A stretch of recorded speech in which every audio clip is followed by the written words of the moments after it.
லஞ்சுக்கு one pot biryani செய்வோமா, சூப்பராக இருக்கும். அதுவும் புதினாவில் வந்து செஞ்சால் செம்மையாக இருக்கும். வாங்க எப்படி செய்து பார்க்கலாம். அதுக்கு அரைக்கட்டு அளவுக்கு புதினா எடுத்து நம்ம வந்து க்ளீன் பண்ணி ஜாரில் மாற்றிக்கலாம். தக்காளி 2 போல், வெங்காயம் 2 போல்.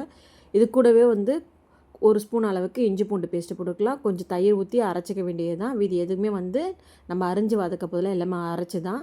எண்ணெய் வந்து கொஞ்சம் போல் ஊற்றிட்டு தாளிக்கிறதுக்கு பொருள்லாம் போட்டுக்க வேண்டியது தான். பட்டை, கிராம்பு, ஏலக்காய், ஜாதி பத்திரி, இந்த மாதிரி வந்து சுருள் பட்டை, இதெல்லாம் பிரிஞ்சல் எல்லாம் போட்டுட்டு ஒரே ஒரு பச்சை மிளகாய் மட்டும் போட்டுக்கலாம். போட்டுட்டு இப்போ நம்ம அரைச்சி வச்சுருக்க புதினா வந்து வதக்கிறதுக்கு ஊற்றிக்க வேண்டியது தான். நல்லா வந்து வதக்கணும்.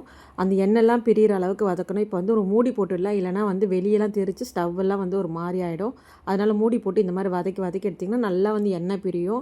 இந்த அளவுக்கு எண்ணெய் பிரியும். நம்ம அந்த மாதிரி மூடியே நல்லா போட்டு நல்லா மிக்ஸ் பண்ணியாச்சு. இப்போ நல்லா வந்து எண்ணெய் பிரிஞ்சிருச்சு.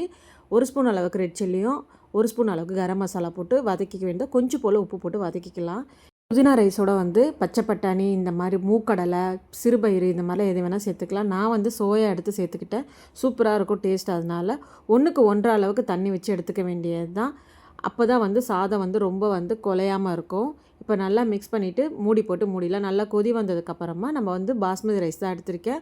ஒரு அரை மணி நேரம் ஊற வச்சு அதையும் வந்து கூட சேர்த்துக்க வேண்டியது தான். இப்போ நல்லா கொதிச்சிருச்சு. இப்போ அரிசி சேர்த்துக்கலாம்.